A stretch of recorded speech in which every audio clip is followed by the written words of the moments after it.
If you're a fan of Peppa Pig, you probably can spend hours watching the world's most famous little piggy on screen. But do you know the tragic origin story of Peppa and her English pig family? There, George. Peppa Pig first aired on May 31st, 2004 on UK television, specifically on Channel 5.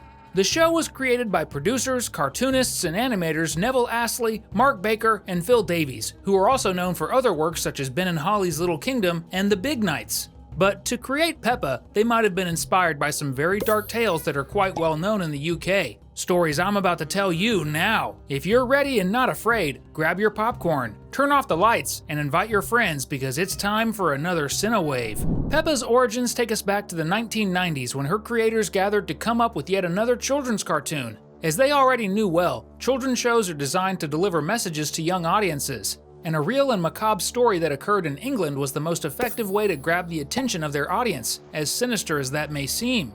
In Great Britain, there is a region called East Anglia, known for its strong rural traditions. It's home to cattle farms and most notably, the breeding of domestic pigs. It's also where animals are raised to serve as food, slaughterhouses. And many years ago, something terrifying happened at one of these farms involving a little girl named Peppa. On one of the farms lived a widowed father and his innocent little 5-year-old daughter, who always wore a large pink bow in her hair. She loved the bow so much that she even slept with it every night. At Peppa's farm, they raised pigs, which were sold to the local butcher as a source of income. The girl was always surrounded by these animals and found them incredibly cute, with their big bellies and funny snorting sounds.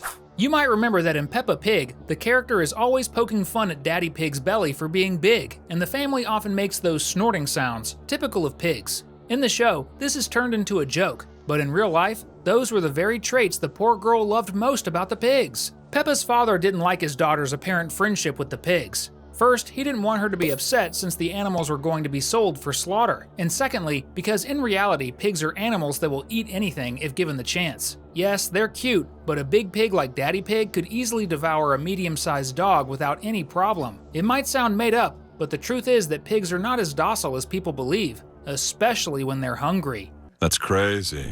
The pig farmer feared his daughter's trust in the farm animals and always warned little Peppa not to get too close to them. But Peppa was a cheerful and kind girl. She saw the good things in life. And in her opinion, a chubby snorting animal couldn't possibly be bad. The little girl loved drawing with crayons on paper and often sketched pigs behaving like humans. This was because she wanted to play with them, as unfortunately, she didn't have the company of other children. The farm was far away from other farms and the town.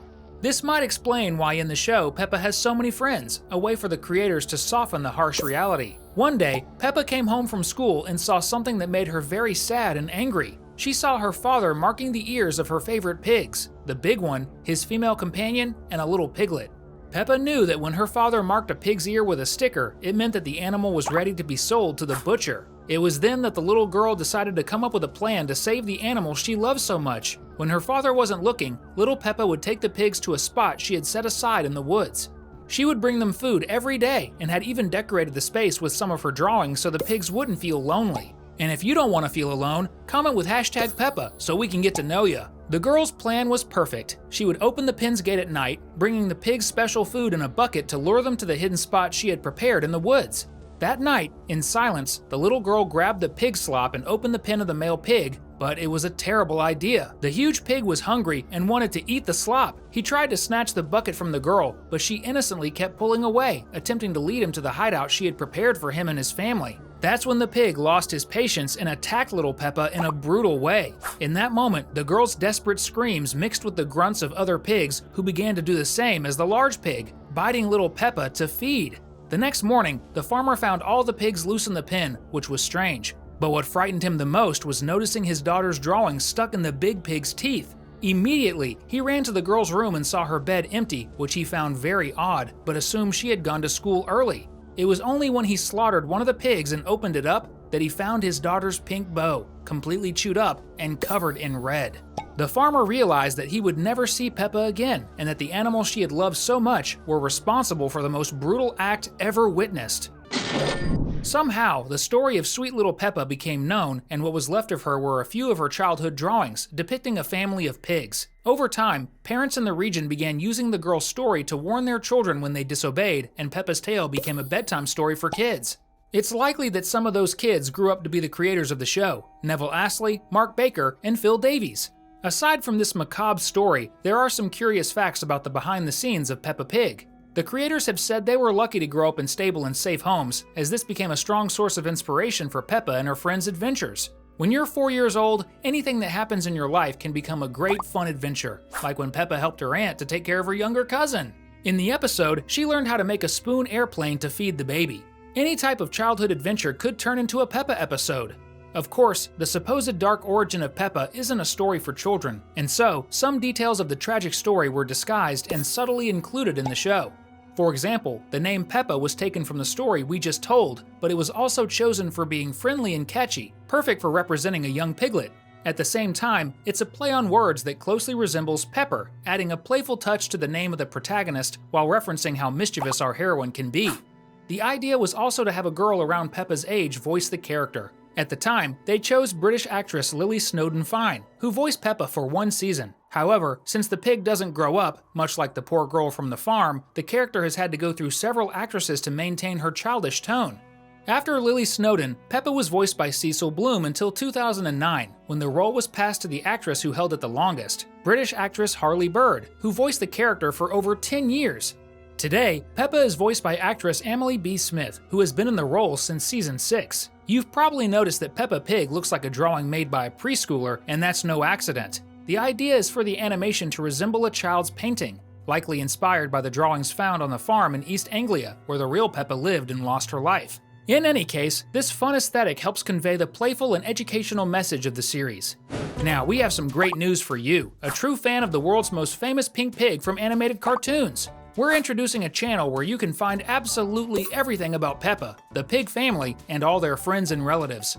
Don't waste any time. Subscribe now using the link in the description, or point your camera at the QR code on the screen and start playing. I'll be waiting for you there. Thank you. It's possible that the Peppa we know also draws inspiration from well-known books. One theory about the inspiration for the show comes from the children's book Olivia the Pig by author Ian Falconer, who wrote the book series about a little pig with a personality very similar to our little Peppa. Olivia also has an animated series, but she first appeared in the 2000 books. If you watch the series, you'll notice some similarities, like the pig family, the open setting, and the main character's mischievous adventures. However, there is another, far from child-friendly book that may have inspired Peppa Pig: George Orwell's classic Animal Farm. In this book, there's a farm called Manor Farm, owned by a farmer named Mr. Jones. One of the most important animals in the book is Major, who is also a pig, just like Peppa. He has a very unfriendly view of Mr. Jones and how he runs the farm. In Major's opinion, the farm should be run by the animals who work on it, leading him to start a revolution among the animals that he calls animalism. The animals then take over the farm, driving all humans out of power. And as we all know, humans are almost non-existent in Peppa's world, even though there are signs of them, like on coins and statues. But practically none are seen, which may indicate that they were driven out, just like the humans on the farm in Animal Farm. Whether real or not, when a cartoon sparks theories, it's truly a hit. And Peppa Pig is now in its 9th season, captivating the world for 20 years. We know you love the world's most famous little pig, and that you want to learn more about Peppa's universe and other fantastic animations. So we've handpicked 2 more videos for you to choose from and watch. See you in the next one!